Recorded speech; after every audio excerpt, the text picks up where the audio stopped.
What made you get into the genre of crime thriller? Have you always been an avid thriller fan? Do you love these movies?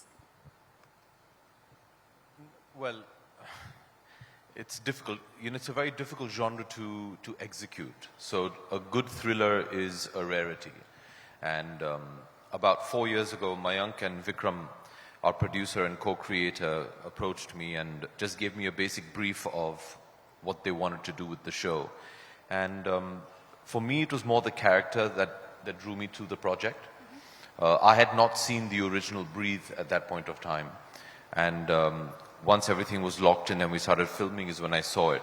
So you get to know the world. And it was wonderful because I think they've managed to create a great environment and a world filled with mystery and desperation.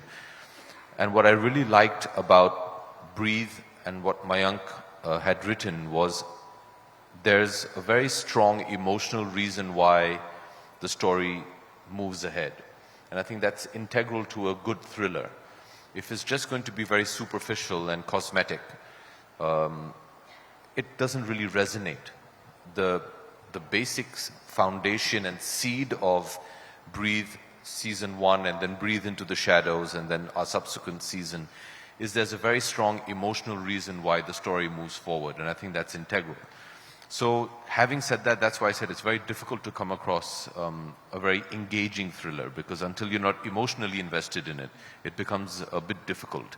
And I'm glad that Mayank, I think, in my opinion, has done a great job. So I'm very, very pleased and honored that he chose me to be a part of this family, yeah. So internationally also, crime thrillers are a rage right now. I'm sure you've seen a lot of these series that are right now very acclaimed, critically acclaimed. Do you think that in India too, we're delivering content equivalent to that now? Oh, absolutely. I think there's been a huge democratization of talent with the influx of digital streaming sites. Previously, when you wanted to see our local content, you went to the movie theater or you put on the television. Then there was the advent of satellite TV where suddenly the world opened up to India and we got to see what they were making. But they were on the English channels. We were on the Hindi local GECs. In movies, if you wanted to see an English film, I mean, it was very rare that you got to see a movie of another language in India. There are dedicated theaters that showed English films.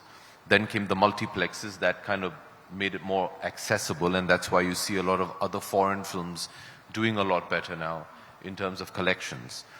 What happened when digital streaming sites, or as we refer to it, OTT platforms came into being, is suddenly everybody was accessible to everybody at the push of a button. So you can watch an English show, a Hindi show, Tamil, Telugu, Malayalam, Kannada, Punjabi, Bhojpuri, Bengali, Gujarati, Marathi, coupled with Spanish, Korean, various European languages, all at the push of a button. So that kind of made everybody and gave it an equal playing platform. So you're competing, so to speak, although I don't like using that as a word, because we're all collaborators and we're all colleagues and we're all part of a bigger fraternity. But suddenly, you're vying for attention from the world as opposed to just India. If you like the video, do like, comment, share and subscribe.